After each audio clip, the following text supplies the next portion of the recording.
Good morning વિદ્યાર્થી મિત્રો, કેમ છો? મજામાં ને? તો ચાલો આજે આપણે ધોરણ 7 એમાં વિષય ગુજરાતી એમાં લેસન નંબર 12 આપણે લેસન નંબર 8 થી 11 જોઈ ગયા છે. હવે લેસન નંબર 12 આપણે ભણીશું. લેસન નંબર 12 છે અપંગના ઓજસ. અહીંયા આ પ્રસંગ કથા છે, એનો પ્રકાર છે પ્રસંગ કથા અને એને લેખક છે કુમારપાળ દેસાઈ, કે જે વોલ્ટર નામનો છોકરો છે એની આ લેસનમાં વાત કરવામાં આવી છે કે એ કેવો અપંગ છે છતાં પણ એણે હાર માન્યા વગર એને જેની ઈચ્છા છે એ પૂરી કરી અને ઘણું બધું સિદ્ધિ એ મેળવે છે. તો આપણે લેસન નંબર 12માં અપંગના ઓજસમાં આપણે આજે ભણીશું. એમાં સૌથી પહેલાં આપણે શબ્દાર્થ જોઈએ, જે મેં બોર્ડ ઉપર લખ્યા છે. તમારી પાસે ટેક્સ્ટ બુક હોય તો ટેક્સ્ટ બુક ઓપન કરો અને એમાં પેજ નંબર છે 73 એ ઓપન કરો. પહેલું છે ઓજસ, એટલે કે માણસના વિશેષ કે ખાસ ગુણ, બળ, પ્રતિભા અથવા તો તેજસ. કે માણસમાં કોઈ વસ્તુ ખાસ ગુણ, હવે કોઈ બી વ્યક્તિ એવું છે કે એનામાં કોઈ ગુણ ના હોય, દરેક વ્યક્તિનામાં કોઈ ને કોઈ સારો એવો ગુણ હોય છે, તો એને કહે છે કે ઓજસ. નિષ્ક્રિય એટલે ક્રિયા રહિત, ક્રિયા ન કરતું હોય તેવું. કહે છે કે નિષ્ક્રિય, કે એ એવું નિષ્ક્રિય છે કે કશી ક્રિયા જ ના થાય એનીમય, તો ક્રિયા ન કરતું હોય તેવું. નિર્ધાર, અગાઉથી ધારેલું અથવા તો નિર્ણય, કે આપણે એક્ઝામ આવતી હોય છે તો આપણે કહીએ છીએ ને કે ભાઈ મારે હવે સારા માર્ક્સ લાવવા છે, ફર્સ્ટ નંબર આવો છે, આટલા પર્સન્ટેજ મારે લાવવા છે, તો એને નિર્ધાર કરેલો છે, એટલે કે નિર્ણય કરેલો છે. પછી છે કેલિપર્સ, તો લખવાના દર્દીએ આધાર માટે પહેરવું પડતું સાધન, કે જે લખવાનો દર્દી હોય ને એને આ કેલિપર્સ એવું સાધન આવે છે કે જો એ પહેરે ને તો એને થોડોક આરામ મળે અને એ એની અમુક ક્રિયા કરી શકે છે. પારંગત, હોશિયાર અથવા તો પ્રવીણ, કે એ જે વોલ્ટરની વાત આમાં કરવામાં આવે છે એ હોશિયાર છે, પારંગત છે, કે ઊંચા કૂદકો મારવામાં હોશિયાર છે. ઓલિમ્પિક, દર 4 વર્ષે યોજાતો વિશ્વ રમોત્સવ, કે દર 4 વર્ષે થાય ને ત્યારે ઓલિમ્પિકની રમત યોજાય છે આખા વિશ્વમાં. વિશ્વના દરેક દેશોમાં ઓલિમ્પિકની રમત, એટલે બધા દેશોના ભેગા થઈ અને એક મોટો રમોત્સવ ઉજવવામાં આવે છે. વિક્રમ, કોઈ પણ સ્પર્ધાત્મક ક્ષેત્રમાં નોંધાયેલી મહત્તમ સિદ્ધિ, કે આપણે કોઈ પણ સારી સ્પર્ધામાં, હવે કદાચ આપણે 12th પાસ કર્યા હોય પછી આપણે કોઈ બહારની એક્ઝામ આપતા હોય એમાં સારા માર્ક્સ મેળવ્યા હોય, બરાબર, એણે વિક્રમ તોડ્યો કહેવાય. પુરુષાર્થ એટલે કે ઉદ્યમ અથવા તો મહેનત, કે એણે ઘણી બધી મહેનત, એ સિદ્ધિ મેળવવા માટે એણે ઘણી બધી મહેનત કરી હોય છે, તેને પુરુષાર્થ કહેવામાં આવે છે. હવે છે રૂઢિપ્રયોગ. મોંમાં આંગળા નાખવા, ખૂબ આશ્ચર્ય પામવું. મોંમાં આંગળા નાખવા એટલે કે ખૂબ આશ્ચર્ય પામવું, કે ભાઈ આ વોલ્ટર નામનો છોકરો છે એણે આટલી બધી સિદ્ધિ મેળવી છે કે એને આપણને એવું લાગે કે આ છોકરો શું કરી શકશે, પણ એણે ઘણી મોટામાં મોટી સિદ્ધિઓ મેળવી છે, એટલે આપણને બી આશ્ચર્ય થાય એવું છે. તો આપણે હવે લેસન નંબર 12 અપંગના ઓજસ એ જોઈશું. એના લેખક છે કુમારપાળ દેસાઈ અને એનો પ્રકાર છે, બરાબર, પ્રસંગ કથા છે. હવે આગળ જોઈએ. નાનકડા અપંગ કિશોર, વોલ્ટરના લખવાની અસરવાળા પગ, સારા થવાની આશા ડૉક્ટરોએ છોડી દીધી હતી. કે જે નાનકડો વોલ્ટર છે ને એ અપંગ હતો, એને લખવા થઈ ગયો હતો, તો એના જે પગ છે ને એ લખવા પામી ગયા હતા, કે એના પગ કામ કરતા નહોતા. પગને ઉપરનું એનું જે શરીર છે એ કામ કરતું હતું પણ પગ એના કામ કરતા નહોતા, એટલે ડૉક્ટરોએ બી આશા છોડી દીધી કે ભાઈ હવે આનું કશું થશે નહીં. છતાં વોલ્ટરે સતત પ્રયત્ન અને મક્કમ નિર્ણયથી અથવા તો નિર્ધારથી ઊંચા કૂદકાનો વિશ્વ વિક્રમ કેવી રીતે સ્થાપ્યો એની પ્રેરણાદાયી વાત આપણને આ પાઠમાંથી જોવા મળે છે. કે ભાઈ હવે તમે બી વિચારો કે લખવા થયો હોય તો લખવા થયો અને તે પાછો પગમાં લખવા થયો છે. હવે એના કારણે ઊંચો કૂદકો કરવો તે એ તો આપણને લાગે જ નહીં કે ભાઈ આ એનાથી કામ થશે, છતાં પણ વોલ્ટરે હાર માન્યા વગર આ ઊંચા કૂદકા મારી અને એણે વિશ્વ વિક્રમ તોડ્યો હતો. તો એની પ્રેરણા આપણને આપી રહ્યો છે કે ભાઈ ભલે આપણને લખવા થાય પણ ગમે તે થાય, કોઈ પણ હાર માન્યા વગર આપણે મક્કમ રહેવું જોઈએ. તો એ વાત આપણને આ પાઠમાંથી જાણવા મળે છે. તો હવે લેસન આપણે જોઈએ કે 9 વર્ષની નાની ઉંમરે અને એને બાળ લખવાના રોગે ઘેરી લીધો હતો. કે વોલ્ટર નામનો છોકરો હતો એ ક્યારનો, તો 9 વર્ષની ઉંમર હતી ને એને ત્યારથી જ એને બાળ લખવા થઈ ગયો હતો, એ રોગ એને ઘેરી લીધો હતો. લખવાના રોગનો હુમલો એવો તો હતો કે એના શરીરનો એકેય સ્નાયુ એ જાતે હલાવી શકતો નહોતો. કે છે કે ભાઈ એનો હુમલો એવો થયો હતો ને એના શરીરની અંદર કે એના એકેય સ્નાયુ છે ને જાતે હલાવી શકતો નહોતો. સ્નાયુ પરનો એનો કાબુ ચાલ્યો ગયો હતો, કે જે સ્નાયુ છે એના બધા કે છે કે એના હાથ પગ તો લકવા થઈ ગયા હતા, પણ એના જે ઉપરનો બધો ભાગ હતો એ પણ કામ કરી શકતા નહોતા. એના સ્નાયુ બધા એના ઉપરના કાબુ ચાલી ગયો હતો. હાથ પગ કામ કરતા બંધ થઈ ગયા હતા, કે એના હાથ પગ બી કામ કરતા નહોતા. એને કશું બી કરવું હોય તો એને બીજાની જરૂર પડતી હતી, તો એના હાથ પગ પણ કામ કરતા બંધ થઈ ગયા હતા. હવે લકવો થઈ ગયો હતો, પગમાં લકવો થઈ ગયો હતો, પણ એનો એટલો બધો એ લકવાઈ ઘેરી એના શરીરમાં ઘેરી ગયો હતો કે એના જે સ્નાયુ હતા એ પણ કશા કામના રહ્યા નહોતા અને હાથ પગ તો બિલકુલ બંધ થઈ ગયા હતા. એણે પોતાના સ્નાયુઓને ફરી જીવંત કરવા ભારે પુરુષાર્થ આદર્યો, પણ એણે હાર નહોતી માની. એણે તો કે છે કે ભાઈ ભલે મને લકવા થાય પણ હું હાર નહીં માનું, અને મેં જે ધાર્યું છે ઊંચા કૂદકાનું એ હું એનો વિશ્વ વિક્રમ તોડીને રહીશ. એટલે એણે પોતાના જે સ્નાયુ છે ને એને જીવંત કરવા માટે એણે ઘણો પુરુષાર્થ કર્યો, ઘણી મહેનત કરી, કે જે ઇવન કે ડૉક્ટરો જે દવા આપે છે એ દવા બી એ કરતો હતો, એના રીતે ઘરે એક અમુક કસરતો કરતો હતો, એવી રીતે એનું ખાવાનું પણ લેતો હતો. એટલે એણે ઘણી મહેનત કરી હતી. એ સતત મહેનત કરે, કસરત પણ કરતો હતો, કે કસરત કરવાથી કે છે કે બધા સ્નાયુ છૂટા પડે, એટલે કે છે કે સ્નાયુ એના ફરી જીવન થાય એ માટે કસરત કરતો હતો. એણે પાણીમાં કસરત કરવાની પણ શરૂઆત કરી, કે છે પાણીમાં જે સ્વિમિંગ કહે ને એમાં બી કે પાણીની અંદર જે કસરત હોય ને એ બી પાણીની કસરત પણ એણે શરૂ કરી. એમાં વારંવાર થાકી જાય, ક્યારેક પડી જાય, પણ હાર ખાવાની વાત નથી. હવે જે પાણીની કસરત કરતો ને એમાં એને ગમે તે કસરત કરે, એવું નથી કે પાણીની, પણ કોઈ બી કસરત કરે તે થોડા ટાઈમ પછી થાકી બી જતો હતો અને પડી બી જાય. હવે એને બીજાની જરૂર પડે, પણ એ જો જાતે ઊભો થવાનું એવું થાય તો એ પડી બી જતો હતો, પણ એણે હાર માની નહીં. પણ હાર ખાવાની વાત નહીં. ધીરે ધીરે લકવાની ઘેરી અસરમાંથી બહાર આવ્યો. હવે ધીમે ધીમે એને જે ઘેરી અસર થઈ ગઈ હતી લકવાની એમાંથી થોડો થોડો બહાર આવ્યો હતો, કારણ કે એ કસરત કરતો હતો. પણ એના બંને પગ હજી નિષ્ક્રિય હતા, પણ એના જે ઉપરના બધા સ્નાયુ ને બધું છે એ થોડા થોડા એ લકવાના અસરમાંથી બહાર આવ્યા હતા, પણ એના જે પગ હતા ને એ હજુ પણ નિષ્ક્રિય હતા, કે કશા કામ કરી શકે એવા નહોતા. પણ એના બંને પગ હજી નિષ્ક્રિય હતા. ઉછળવા, કૂદવા અને રમવાની આ ઉંમરમાં એણે આપમેળે ઊભો રહી શકતો નહીં. હવે 9 વર્ષના હોય એટલે 9 વર્ષનું તો છોકરાઓને શું રમવું ને કૂદવું એવું જ આવડતું હોય, બરાબર, એ લોકોને એવું ગમતું હોય રમત રમવાની. તો એટલી ઉંમરમાં આ વોલ્ટર છે કે સરખો ઊભો બી રહી શકતો નહોતો. ડાક્ટરોએ વધુ સુધારાની આશા છોડી દીધી હતી, કે જે ડૉક્ટરો છે ને એ લોકોએ બી આશા છોડી દીધી કે ભાઈ હવે આનાથી વિશેષ એનામાં કોઈ સુધારો આવશે નહીં.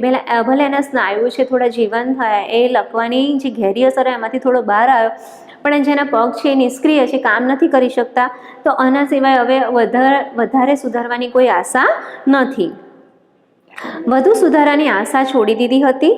એમણે કહ્યું કે આ બાળક કદી જાતે પગ હલાવી ચલાવી શકશે નહીં. ડૉક્ટરોએ બી કહી દીધું કે ભાઈ આ બાળક છે ને એ જાતે એના પગ હલાવી શકશે નહીં, કે ચલાશે બી નહીં કે હલાશે બી નહીં. લાકડાની ઘોડી કે વ્હીલચેર, લાકડાની ઘોડી તમે જોયું કે લઈને જતા હોય છે, કાં તો વ્હીલચેર જે પૈડાની ખુરશી કહે છે, એને સહારે જિંદગીભર ચલાવવું પડશે. ડૉક્ટરો તો કહી દીધું, આશા છોડી દીધી કે ભાઈ હવે આનાથી વિશેષ કંઈ સારું થશે નહીં. એટલે એમણે તો કહી દીધું કે ભાઈ હવે એને લાકડાની ઘોડી અથવા તો વ્હીલચેર પર જ એને આખી જિંદગી ગુજારવી પડશે, એનાથી જ એને ચલાવવું પડશે. આ છોકરો નિરાશ ન થયો. એના અંતરમાં તો ઊંડે ઊંડે એક આશા ચમકતી હતી. ભલે ડૉક્ટરે એને કીધું કે ભાઈ હવે તું ચાલી નહીં શક, પણ છતાં પણ એણે હાર માની નહીં અને નિરાશ બી ના થયો. પણ એના જે અંતર છે, એનું મન છે, એમાં એને કંઈક ને કંઈક ઊંડે ઊંડે એવી આશા હતી કે ના ભાઈ હું ક્યારેક તો સાજો થઈશ. એણે પોતાના નિશ્ચિત પગ પર હળવેથી ટપલી મારી અને બોલ્યું. એના જે નિશ્ચિત પગ થઈ ગયા હતા ને કે એનામાં કોઈ ચેતના જ નથી એના પગમાં, તો એવા નિશ્ચિત થયેલા પગમાં એણે ટપલી મારી અને કહ્યું, મારા શાંત મૂંગા દોસ્તો, એ વિશ્વાસ રાખજો કે એક દિવસ ચાલી શકશો અને દોડી શકશો. એના પગને ટપલી મારીને કહે છે કે તમે ભલે શાંત થઈ ગયા છો, મૂંગા થઈ ગયા છો મારા દોસ્ત, પણ તમે બી એવો, હું તો કે વિશ્વાસ રાખું છું, પણ તમે બી એવો વિશ્વાસ રાખજો કે એક દિવસ ચાલી શકશો અને દોડી શકશો અને જાત જાતના કૂદકા બી તમે લગાવી શકશો. એના પગને એવું કહે છે કે ભાઈ મેં તો વિશ્વાસ ગુમાવ્યો નથી, પણ તમે બી વિશ્વાસ ના ગુમાવતા, તમે બી ચાલી શકશો, દોડી શકશો ને ઊંચા ઊંચા કૂદકા બી તમે લગાવી શકશો. અરે આકાશને આંબી જઈએ એવા ઊંચા ઊંચા કૂદકા પણ મારી શકશું, કે છે વોલ્ટર કે ભાઈ આકાશને પણ આપણે આંબી જઈએ ને એવા ઊંચા ઊંચા કૂદકા આપણે મારી શકીશું, એવા ઊંચા ઊંચા કૂદકા આપણે કરી શકીશું. પણ મારા મિત્રો ત્યાં સુધી તમે હિંમત હારશો નહીં. હું હિંમત નહીં હારું, એના પગ જોડે વાત કરી રહ્યો છે વોલ્ટર કે ભાઈ તમે લોકો હિંમત ના હારશો અને વિશ્વાસ ના ગુમાવશો. આપણે ક્યારેક તો પગ છે એ હાલતા ચાલતા થશે, ઊંચા કૂદકા પણ મારી શકશે. જોશભેર આટલું બોલતા બોલતા તો નાનકડો વોલ્ટર પોતાનું સમતોલપણું ગુમાવીને એકાએક પથારીમાં ઢળી પડ્યો. પછી જે આટલો જોશ ભરીના અવાજે એટલે કે પૂરા વિશ્વાસથી બોલતો હતો એવો નાનકડો વોલ્ટર એણે પોતાનું સંતુલન ગુમાવી બેઠો અને પથારીમાં ઢળી પડ્યો. બેઠો બેઠો કહે છે કે ભાઈ તમે વિશ્વાસ રાખજો, તમે હિંમત હારશો નહીં, એના પગ નહીં કહે છે. પણ એ પછી એટલું જોરશોરથી કહેતો હતો અને પછી એનું જે બેસવાનું સંતુલન હતું એણે ગુમાવી દીધું અને પથારીમાં ઢળી પડ્યો. વોલ્ટરની આ વાતચીત સાંભળીને એની માતા દોડીને આવી. એણે પૂછ્યું કે જ્યારે વોલ્ટર હવે અમુક ટાઈમે આપણે એકલા વાતો કરતા હોય રૂમમાં, તો મમ્મી કદાચ સાંભળતા હોય તો કે પૂછે કે આ કોની સાથે વાતો કરે છે, એકલા વાતો કરે છે કે એની સાથે કોઈ છે તો નહીં. કદાચ ઇવન આપણા ઘરમાં આપણા ફ્રેન્ડ્સ ના હોય કાં તો આપણા ભાઈ બહેન ના હોય તો આપણે કોઈ વખત વાત કરતા હોય તો મમ્મીને એવું થાય કે આ કોની સાથે વાત કરે, ઘરમાં તો એનાને મારા સિવાય કોઈ છે નહીં તો કોની સાથે વાત કરે છે. તો એવી રીતે વોલ્ટરની માતા પણ આની વાતચીત સાંભળે છે કે એના પગ સાથે વાત કરી રહ્યો છે, એ વાતચીત સાંભળે છે અને દોડી આવે છે. એણે પૂછ્યું બેટા તું કોની સાથે વાત કરતો હતો? એના મમ્મી એને પૂછે છે કે ભાઈ તું કોની સાથે વાત કરતો હતો એકલો, કારણ કે તું અને હું છું, ઘરમાં બીજું કોઈ છે તો નહીં, તો તું વાત કોની સાથે કરી રહ્યો હતો? પછી માં મારા પગ સાથે, વોલ્ટર કહે છે કે માં હું મારા પગ સાથે વાતો કરી રહ્યો હતો. ત્યારે એની માતા કહે છે પગ સાથે? પગ તે કંઈ સાંભળતા હશે? એની માતા કહે છે કે ભાઈ પગ સાથે વાતો કરવાની, હવે એવું આપણે ક્યારે સાંભળ્યું છે કે ભાઈ આપણે આપણા હાથ પગ સાથે વાત કરી શકીએ? તો એની માતા પૂછે કે ભાઈ તું પગ સાથે વાતો કરતો તો પગ તો કંઈ સાંભળી શકે એમ છે? હા માં. પછી વોલ્ટર કહે છે કે હા માં, મારા પગ ભલે ચાલે નહીં પણ સાંભળે તો ખરા. કહે છે કે મારા પગ ભલે નથી ચાલતામાં પણ મારા પગ સાંભળે છે તો ખરા, હું જે કહું છું ને એ સાંભળે છે. એની માતા પછી કહે છે એમ? તો તેને શું કહ્યું? માતાએ આતુરતાથી પૂછ્યું. એટલે એની માતા બી એને પૂછે છે, એને બી જાણવાની ઈચ્છા થાય છે કે ભાઈ તે એને તો શું કીધું તે તારા પગને? તો વોલ્ટરે કહ્યું માં મેં એને કહ્યું કે તમે મૂંઝાશો નથી. કહે છે કે મેં મારા પગને કીધું કે તમે લોકો મૂંઝાશો નહીં કે ગભરાશો બી નહીં, સહેજે હિંમત પણ હારશો નહીં. કહે છે કે ભાઈ મેં મારા પગને કીધું કે તમે મૂંઝાશોય નહીં, ગભરાશોય નહીં અને હિંમત બી હારશો નહીં. આજ ભલે તમે ચાલી શકતા ન હો પણ એક દિવસ આપણે જરૂર ઊંચામાં ઊંચા કૂદકા લગાવી શકીશું. એની માતાને કહે છે કે મેં મારા પગને કીધું કે તમે મૂંઝાશો બી નહીં, ગભરાશો બી નહીં અને હિંમત બી હારશો નહીં. એક દિવસ આપણે ઊંચામાં ઊંચા કૂદકા લગાવી શકીશું, એવું મેં મારા પગને કીધું. એની માતા કહે છે હવે શાબાશ બેટા શાબાશ, તું જરૂર કૂદકા લગાવી શકીશ. હવે એની માતા એને પ્રેરણા આપે છે કે શાબાશ, કે સારું કર્યું બેટા, કે સરસ, એમ કે તું જરૂર ઊંચા કૂદકા લગાવી શકીશ, તું જરૂર સૌની માફક દોડી શકીશ. કહે છે કે ભાઈ તું બી, મને બી આશા છે કે તું બધાની જેમ જે લોકો દોડી શકે છે એવી રીતે તું પણ દોડી શકીશ. જો તું હિંમત નહીં હારે તો તું જે ધારીશ તે કરી શકીશ. એની માતા કહે છે કે જો તું હિંમત નહીં હારે ને તો તે જે ધાર્યું છે ને એ તું કરી શકીશ. વોલ્ટરની માતા પોતાના અપંગ બનેલા પુત્રની હિંમતને બરાબર જગાડતી રહી. એની જે હિંમત હતી ને એને બરાબર જગાડતી રહી. એવું નથી, એને નિરાશ નથી કર્યો, એવું નથી કીધું કે ના બેટા હવે તારા પગને ડૉક્ટરોએ બી ના પાડી છે તો હવે કશું થશે નહીં, એવી આશા છોડી દે. પણ એની માતા એને જે બોલતો હતો કે ભાઈ મેં મારા પગને કીધું કે ગભરાશો નહીં, મૂંઝાશો નહીં, હિંમત નહીં હારો, આપણે ઊંચામાં ઊંચા કૂદકા લગાવી શકીશું, તો એની હિંમતને બરાબર જગાડતી રહી કે ના બરાબર છે બેટા, સારું છે કે તું આવી હિંમત જ રાખજે. પોતાના પુત્રમાં સહેજે નિરાશા ન આવે તે માટે સતત પ્રોત્સાહન આપતી રહી. એની માતા હંમેશા એને પ્રોત્સાહન આપતી રહેતી. એના દિલમાં શ્રદ્ધા રાખવાનું કહેતી, કે એના દિલમાં બી વોલ્ટરને બી કહેતી કે ભાઈ તું તારા દિમાગમાં શ્રદ્ધા રાખજે કે એક દિવસ જરૂર તું ઊંચામાં ઊંચો કૂદકો લગાવી શકીશ. સાથોસાથ પગ પર માલિશના અને દાક્તરી સારવારના બીજા ઉપચારો તો કર્યા જ કરતી. એની માતા એને પ્રોત્સાહન તો આપતી હતી, સાથોસાથ એના જે પગને ડૉક્ટરોએ જે માલિશ કરવા માટે જે ઓઇલ કે તેલ આપ્યું હતું એ બી કરતા હતા, અને જે બીજા બધા ઉપચારો કીધા એ ઉપચારો પણ એ લોકો કર્યા કરતા હતા. એકવાર વોલ્ટરના બોમાન્ટ નગરમાં ઊંચા કૂદકાની એક હરીફાઈ ગોઠવાઈ. કે છે કે જ્યાં વોલ્ટર રહેતો હતો ને એ નગરમાં, બોમાન્ટ નગરમાં, તો ત્યાં ઊંચા કૂદકાની હરીફાઈ એટલે કે સ્પર્ધા ગોઠવાઈ હતી. નાનકડા વોલ્ટરને આ હરીફાઈ જોવાનું મન થયું, કારણ કે એની ઈચ્છા તો શું હતી કે મારે વિશ્વ વિક્રમ તોડવો છે, પણ કયો ઊંચા કૂદકાનો. એને તો ઊંચા કૂદકા લગાવવાની ઘણી ઈચ્છા હતી, અને એના જ નગર કે એનું નગર કયું છે તો બોમાન્ટ નગરમાં એ ઊંચા કૂદકાની હરીફાઈ ગોઠવાઈ હતી. ત્યારે એને આ હરીફાઈ જોવાનું મન થયું. લાકડાની ઘોડીના સહારે મેદાન પર ગયો. પછી એનાથી તો ચલાય નહીં, એટલે એને તો કયો સહારો જોઈએ? લાકડાની ઘોડી અથવા તો વ્હીલચેર. તો એ લાકડાની ઘોડીના સહારે મેદાન ઉપર ગયો. મેદાનમાં ચારે બાજુ છોકરાઓ ઘૂમતા હતા. જુદી જુદી જગ્યાએ જુદા જુદા પ્રકારની હરીફાઈઓ ચાલતી હતી.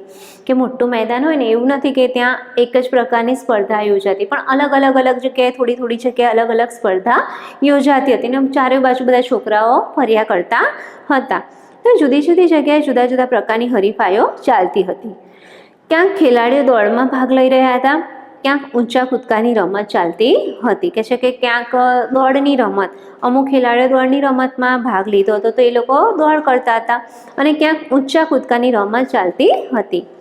તો ક્યાંક વાંસ કૂદકાની રમત રમાતી હતી. તો કહે છે કે કોઈક જગ્યાએ વાંસ કૂદકાની રમત, કે વાંસ તમે જોયું છે કે વાંસ લઈ અને પછી ઊંચો કૂદકો મારવાની એ રમત, એટલે વાંસ કૂદકાની રમત પણ રમાતી હતી. વોલ્ટર ઊંચા કૂદકાના વિભાગમાં જઈને બેઠો. એને તો શેમાં ઇન્ટરેસ્ટ હતો, શેમાં રસ હતો? તો ઊંચા કૂદકામાં. એટલે એ તો ઊંચા કૂદકાનો જે વિભાગ હતો ને, જે જગ્યાએ ઊંચા કૂદકાની હરીફાઈ યોજાતી હતી ત્યાં જઈને બેઠો. 2 લાકડીઓ પર એક વાંસ મૂકવામાં આવ્યો હતો. કે છે કે 2 લાકડીઓ હતી ને એની પર એક વાંસ મૂકવામાં આવ્યો હતો. ખેલાડીઓ દોડીને આવતો, વાંસની નજીક આવીને એ પગની ઠેક લગાવતો અને હવામાં તરતો હોય એમ વાંસને ઓળંગી જતો. કે છે કે ઊંચા કૂદકામાં કેવું હતું કે 2 લાકડીઓ પર એક વાંસ મૂકવામાં આવ્યો હતો, અને ખેલાડી દોડતો આવતો એકદમ સ્પીડમાં દોડીને આવે, અને વાંસની નજીક આવીને એ પગને એવી રીતે ઠેક મારે ને કે જાણે હવામાં તરતું હોય એવી રીતે આખા વાંસને ઓળંગી જતો. એ ઊંચા કૂદકાની રમત હતી.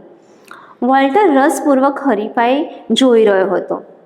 એને તો ઘણો બધો ઇન્ટરેસ્ટ હતો, ઘણો બધો રસ હતો, એટલે એ તો રસપૂર્વક આ હરીફાઈ જોઈ રહ્યો હતો. એને થયું લાવ હું પણ કૂદકો લગાવ. એને બી થયું કે લાવ મને પણ કૂદકો મારવો છે, એટલે કે છે હું પણ કૂદકો લગાવું. પણ સહેજે હાલી ચાલી ન શકતા પગ પર એની નજર પડી. પણ એને પછી યાદ આવે છે કે મારા પગ તો ચાલી શકતા નથી, એટલે એને તેના પગ ઉપર નજર પડી. બાજુમાં પડેલી લાકડાની ઘોડી એણે જોઈ અને એ નિરાશ થયો. હવે કોઈ બી રોગ આપણને લાગુ પડ્યો હોય ને, ભલે આપણે ગમે તેટલી હિંમત રાખતા હોય, પણ કોઈક વખત આપણે શું થાય છે, નિરાશ બી થઈ જઈએ છીએ. તો એવી રીતે વોલ્ટર જ્યારે ઊંચા કૂદકાની રમતની હરીફાઈ જોવા ગયો હતો ને, એને બી થયું કે લા હું પણ ઊંચો કૂદકો મારું. પણ એને એના પગ જોયા કે મારા પગ તો હાલી શકતા નથી, અને એણે બાજુમાં શું જોયું? લાકડાની ઘોડી જોઈ. એટલે એને જોઈને એને વધારે નિરાશ થયો. જ્યાં જાતે ચલાતું નથી ત્યાં વળી આવો અને આટલો ઊંચો કૂદકો મારવાની વાત કેવી?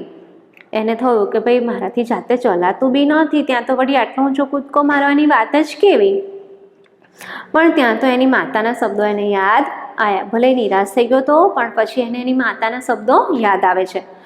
જો તું હિંમત નહીં હારે તો તું જે ધારીશ તે કરી શકીશ. એની માતા એને કીધું હતું, તમને યાદ હોય તો એની માતાએ કીધું કે જો તું હિંમત નહીં હારે ને તો તું જે ધાર્યું છે તું કરી શકીશ. એટલે એની માતાના શબ્દો એને યાદ આવે છે.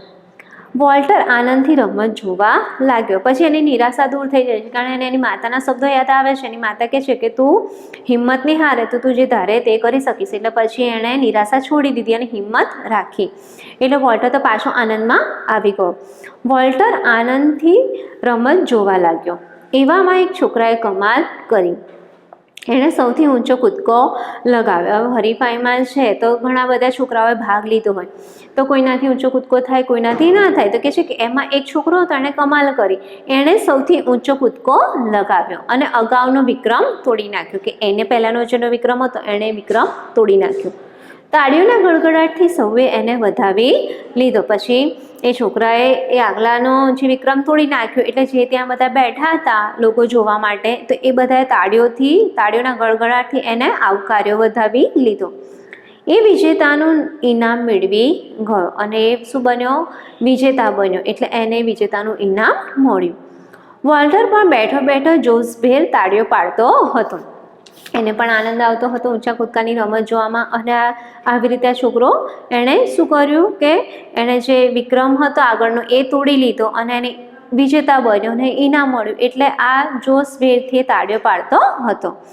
ઇનામ મેળવીને પાછા ફરતા છોકરાને એણે જોયું. એ બરાબર એના જેટલી જ ઉંમરનો હતો. કહે છે કે જ્યારે ઇનામ લઈને જતો હતો ને ત્યાંથી એણે એ છોકરાને જોયો અને એ છોકરાની ઉંમર એના જેટલી જ હતી. તો કે બરાબર એના જેટલી જ ઉંમરનો હતો. વોલ્ટરને થયું હું પણ એક દિવસ ચાલીશ, પછી કૂદકા લગાવીશ. પછી એ જે છોકરાને જોવે છે ને કે ભાઈ આ જ મારી ઉંમરનો છે, એણે બી વિક્રમ તોડી પાડ્યો. પછી એને બી થયું કે હું બી એક દિવસ તો ચાલીશ અને કૂદકા લગાવીશ. એક દિવસ એવો આવશે કે હું આ પગથી દુનિયાભરમાં ઊંચામાં ઊંચો કૂદકો લગાવીશ. હવે એનો દ્રઢ મનોમન પાક્કો હતો અને નિર્ણય કરી લીધો હતો કે ભાઈ એક દિવસ હું બી છે ને, એવું નથી કે આટલા નગરમાં કે શહેરમાં, બરાબર, પણ હું દુનિયાભરમાં આખા વિશ્વમાં સૌથી વધારે ઊંચો કૂદકો હું લગાવીશ.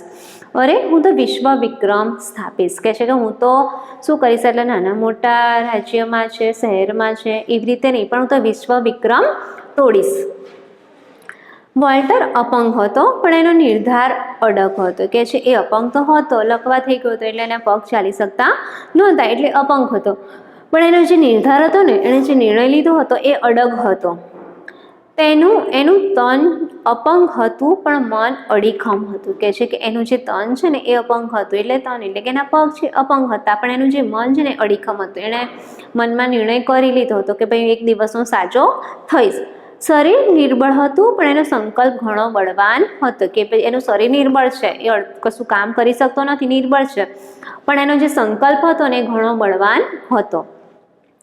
એના હૈયામાં એક શ્રદ્ધા હતી, મારું શરીર આજે ભલે અપંગ હોય પણ એક દિવસ એવો આવશે કે વિશ્વનો કોઈ ખેલાડી મારી બરાબરી કરી શકશે નહીં. કે કીધું ને કે ભાઈ એ કહે છે કે ભાઈ મારું શરીર ભલે નિર્બળ હોય કાં તો અપંગ હોય, પણ એક દિવસ એવો આવશે ને કે વિશ્વનો કોઈ ખેલાડી મારી બરાબરી કરી શકશે નહીં. કે હું એટલો ઊંચો કૂદકો મારીશ ને કે મારા પછી બી કોઈ એવો ખેલાડી આવશે ને તો મારા બરાબરી કરી શકશે નહીં.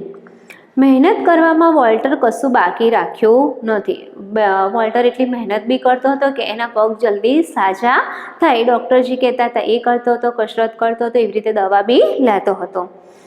મહેનત કરવામાં વોલ્ટરે કશું બાકી રાખ્યું નહીં. ડાક્ટરની નાનામાં સૂચનાઓનો પૂરેપૂરો અમલ કરતો હતો. કે ડૉક્ટરે એને જે નાનામાં નાની સૂચના પણ આપી હોય ને એ બી શું કરતો હતો, પૂરેપૂરો અમલ કરતો હતો. એ ધીરે ધીરે કમર સુધીના કેલિપર્સ પહેરીને ચાલવાનો પ્રયત્ન કરતો હતો. મેં કીધું કે કેલિપર્સ કે જે લકવા થઈ ગયું ને એ લોકોને એવું પહેરવાનું સાધન આવે કે એનાથી એ લોકો થોડું ચાલી શકે. તો એણે જે કમર સુધીના કેલિપર્સ પહેરી અને પછી ચાલવાનો એ પ્રયત્ન કરવા લાગ્યો. પછી એણે કમરમાંથી પટ્ટો કાઢી નાખ્યો. પછી કહે છે કે એણે કમર જે રોજ ચાલતો હતો પછી થોડા ટાઈમ પછી એણે પટ્ટો કાઢી નાખ્યો. પછી ઢીંચણ પરનો પટ્ટો કાઢી નાખ્યો. પછી જેણે કમર સુધીનો હતો એ બી પટ્ટો કાઢી નાખ્યો. થોડા ટાઈમ પછી એણે ઢીંચણ સુધીનો બી પટ્ટો એણે કાઢી નાખ્યો. છેલ્લે તો પગના પંજા માટે જ કેલિપર્સનો ઉપયોગ કરવો પડતો હતો. કે છે કે ભાઈ જે કમર સુધી હતું એ બી એણે કેલિપર્સનો અડધો પટ્ટો કાઢી નાખ્યો હતો. પછી થોડા ટાઈમ પછી એણે ઢીંચણ સુધીના જે હતા એ બી પટ્ટો કાઢી નાખ્યો. હવે તો ખાલી એને જે પંજાનો હતો ને ભાગ કે છેલ્લે તો એને પગના પંજા માટે જ કેલિપર્સનો ઉપયોગ કરતો હતો. ધીરે ધીરે એના સ્નાયુઓ મજબૂત થતા એ કસાનાની સહાય વગર ચાલવા લાગ્યો. પછી તો ધીરે ધીરે એટલી મહેનત કરતો હતો ચાલવામાં કે ધીરે ધીરે હવે એને કંઈ કસાના સહારાની કંઈ એટલી જરૂર પડતી નહોતી, કારણ કે એના સ્નાયુઓ મજબૂત બની ગયા હતા. તો ધીરે ધીરે સ્નાયુઓ મજબૂત થતા એ કસાનાની સહાય વગર ચાલવા લાગ્યો. હવે એની કોઈ કે ભાઈ એને કોઈ કશાની સહાયની જરૂર નથી પડતી કે ભાઈ મારે લાકડાની ઘોડી લેવી પડે કે વ્હીલચેર લેવી પડે, એવી એને કોઈ સહાયની જરૂર પડતી નહોતી. આમ કરવા જતાં ઘણી વારે પડી જતો, પણ થોડા ટાઈમ પછી જો વધારે ચાલવામાં આવતો કોઈક વખતે પડી જતો હતો, પણ હિંમતભેર ફરી પાછો ઊભો બી થઈ જતો હતો. ભલે ને કે પડી જાય, થોડું નવું નવું હોય તો થોડા ટાઈમ પડી બી જવાય, પણ એણે હિંમત ન હારી અને હિંમતભેર ઊભો બી થઈ જતો. ધીરે ધીરે વોલ્ટર બરાબર ચાલવા લાગ્યો. પછી તો ધીરે ધીરે વોલ્ટર જ્યારે કેલિપર્સ પહેરે એણે કમર સુધીનું, પછી ઢીંચા સુધીનું, પછી પગના પંજા, પછી તેના સ્નાયુ મજબૂત થાય એટલે એ તો કશાના બી સહારા વગર ચાલવા લાગ્યો હતો. ને કોઈ વખત પડી જતો હતો, પણ હિંમતભેર ઊભો બી થઈ જતો હતો અને પછી તો એ ચાલવા લાગ્યો. એની માતાએ રોપેલી શ્રદ્ધા સાકાર બનવા માંડી. એની માતાએ જે શ્રદ્ધા કીધું કે ભાઈ તું તારા મનમાં શ્રદ્ધા રાખજે કે તું જે ધારીશ એ તું કરીશ. જો તારામાં હિંમત હશે ને, જો તું હિંમત નહીં હારે ને તો તું જે ધારીશ તે કરી શકીશ, એવું માતા એને કીધેલું. એટલે કે જે શ્રદ્ધા એને માતાની હતી ને એ સાકાર થવા લાગી. મનોબળના સહારે વોલ્ટરે એક અદ્ભુત સિદ્ધિ મેળવી કે એનું જે મનોબળના કે છે કે મનોબળના સહારે એનું મનોબળ કેવું હતું, એકદમ પાક્કું હતું. નિર્ણય એણે વ્યવસ્થિત લીધો હતો કે ભાઈ ના મારે આ કરવું છે એટલે કરવું છે. તો મનોબળના પણ સહારે વોલ્ટરે એક અદ્ભુત સિદ્ધિ મેળવી. ખુદ ડૉક્ટરો પણ મોંમાં આંગળા નાખી ગયા. ડૉક્ટરોને બી આશ્ચર્ય થયો કે ભાઈ ડૉક્ટરો તો પહેલાં ના પાડી દીધી હતી કે આ છોકરાનું હવે કશું નહીં થાય, એને લાકડાની ઘોડી અથવા તો વ્હીલચેરની જ એને કાયમ માટે જરૂર પડશે. પણ એણે એટલી બધી મહેનત કરી અને જાતે ચાલવા લાગ્યો ને, એટલે ડૉક્ટરો એટલે કે મોંમાં આંગળા નાખવા એટલે કે ડૉક્ટરોને બી આશ્ચર્ય થવા લાગ્યું કે ભાઈ અમે તો આ છોકરાને ના પાડી હતી કે ક્યારેય ચાલી શકશે નહીં. એટલે એ લોકો બી આમ વિચારવા લાગ્યા, આશ્ચર્ય થઈ ગયા.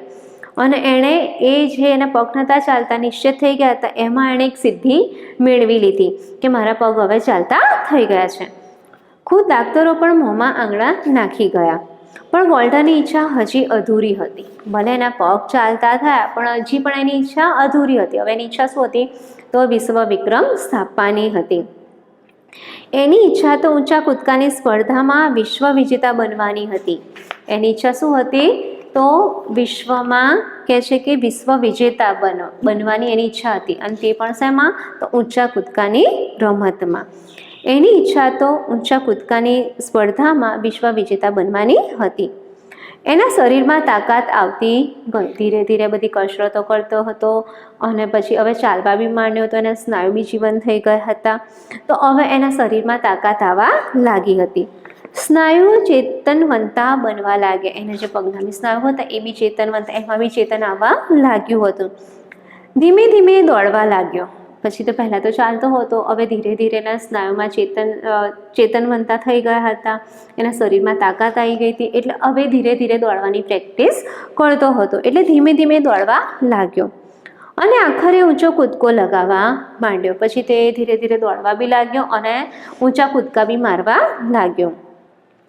ઊંચા કૂદકામાં પહેલાં ધીમેથી દોડ શરૂ કરવાની હોય. કહે છે કે ભાઈ ઊંચા કૂદકામાં પહેલાં શું કરવાનું હોય? તો ધીમેથી દોડ શરૂ કરવાની હોય, પછી ઝડપથી દોડવાનું હોય. કહે છે કે ઊંચા કૂદકાની જે રમત હોય એમાં જાઓ ને તો કે પહેલાં ધીરે ધીરે દોડવાનું હોય અને પછી થોડા ટાઈમ પછી ઝડપથી દોડવાનું હોય. અને એ પછી પગની ઠેકથી ઊંચો કૂદકો લગાવવાનો હોય. પછી કે એક પગના ઠેકથી ઊંચો કૂદકો લગાવવાનો હોય.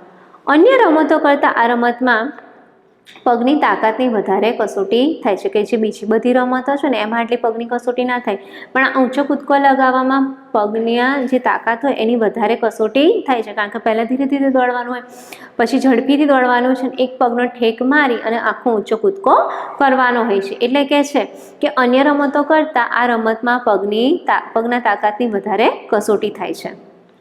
વોલ્ટર ધીમે ધીમે આ બધી કળામાં પારંગત બની ગયો. હવે ધીરે ધીરે હવે તો ચાલતો બી થઈ ગયો હતો, હવે દોડતો બી થઈ ગયો હતો અને ઊંચા કૂદકા બી લગાવતો થઈ ગયો હતો. એટલે આ કળામાં પારંગત બની ગયો હતો. વધુને વધુ કૂદવાનો પ્રયત્ન કરવા લાગ્યો. આજે થોડું કૂદકું ઊંચું કર્યું, પછી એનાથી થોડો વધારે ઊંચો કૂદકો, એવી રીતે ધીરે ધીરે શું કરવા લાગ્યો? વધુ ને વધુ ઊંચો કૂદકો કરવાનો પ્રયત્ન કરવા લાગ્યો.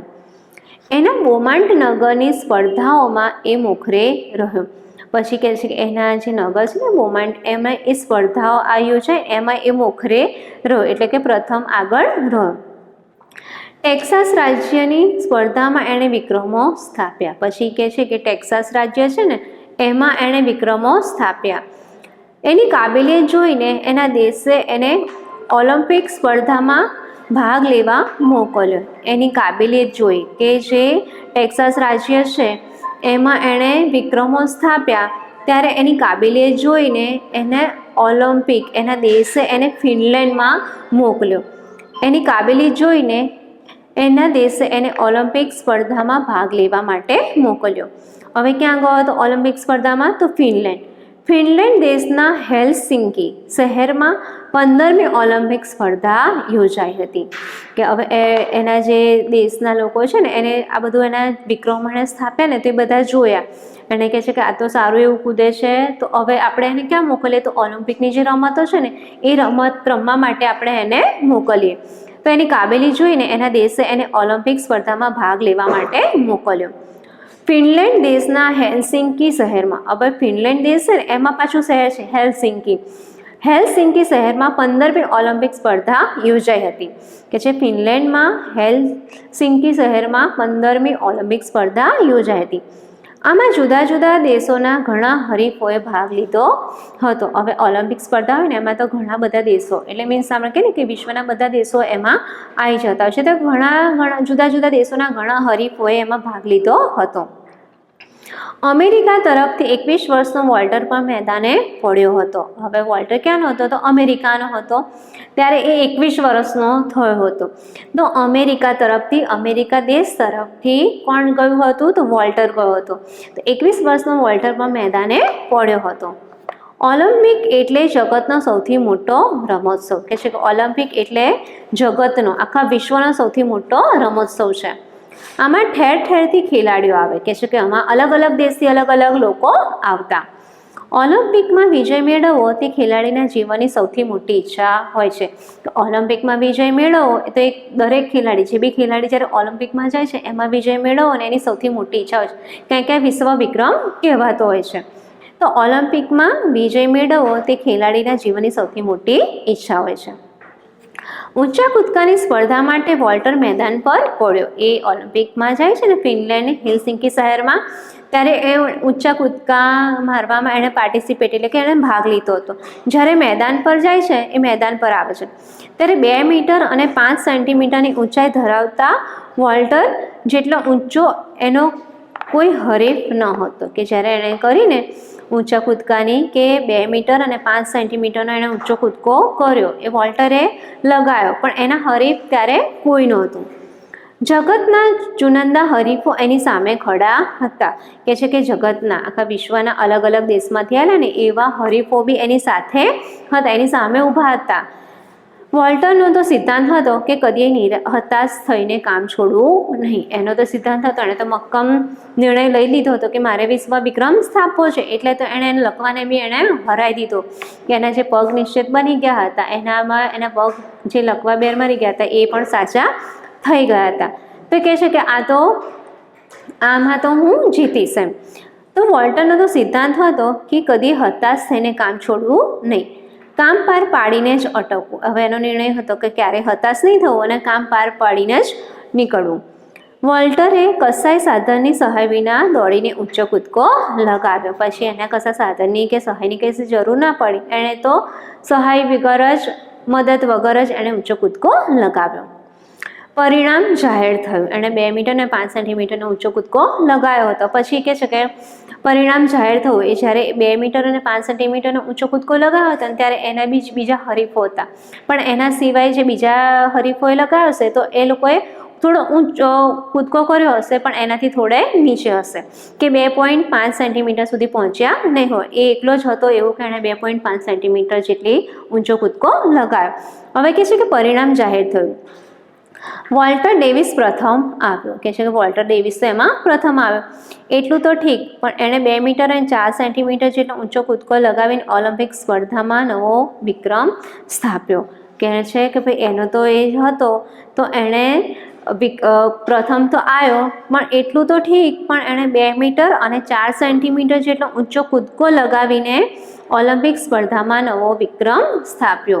એ વિશ્વ વિક્રમ એને સ્થાપવાનો હતો, તો એણે 2 મીટર અને 4 સેન્ટીમીટર ઊંચો કૂદકો લગાવી અને ઓલિમ્પિક સ્પર્ધામાં વિજય બન્યો. આ 15મી ઓલિમ્પિક સ્પર્ધામાં પહેલા જ દિવસે, કે જે 15મી ઓલિમ્પિક સ્પર્ધા હતી તો ક્યાં, તો ફિનલેન્ડમાં હેલસિંકી શહેરમાં. તો એમાં એણે શું કર્યું, તો આ 15મી ઓલિમ્પિક સ્પર્ધાના પહેલા જ દિવસે પ્રથમ ઓલિમ્પિક વિક્રમ સ્થાપનાર વોલ્ટર ડેવિસ બન્યો. કે છે કે પહેલા જ દિવસે એ શું બન્યો, તો વિક્રમ સ્થાપનાર વોલ્ટર ડેવિસ બન્યો. એને સુવર્ણ ચંદ્રક મળ્યો. કે છે કે ભાઈ એને સુવર્ણ ચંદ્રક મળ્યો. તાળીઓના ગડગડાટથી વાતાવરણ ભરાઈ ગયું. હવે એને સુવર્ણ ચંદ્રક મળ્યો એટલે બધા તાળીઓના ગડગડાટથી અવાજ થવા લાગ્યો, એટલે કે છે કે એ વાતાવરણ ભરાઈ આવ્યું. વોલ્ટરની સિદ્ધિ રમતની દુનિયામાં માન પામી. કે એની જે સિદ્ધિ હતી ને, એને 2 સિદ્ધિઓ, એક તો એણે લખવા પર બી સિદ્ધિ મેળવી, કે સાજાપણું એને મળ્યું, અને પછી એણે વિશ્વ વિક્રમ સ્થાપ્યું, એ બી સિદ્ધિ એને મળી અને દુનિયામાં એ માન પામ્યું. એનો પુરુષાર્થ લોકોના દિલમાં આદર પામ્યો. કે એને જે પુરુષાર્થ કર્યો તો મહેનત કરી હતી, એ બી લોકોના દિલમાં ઘર કરી ગઈ. કે આટલું બધું લખવા અને નાની ઉંમરનો હતો છતાં પણ એણે હિંમત ના હારી અને એણે લખવાના બી હરાયો અને એણે વિશ્વ વિક્રમ પણ સ્થાપ્યો.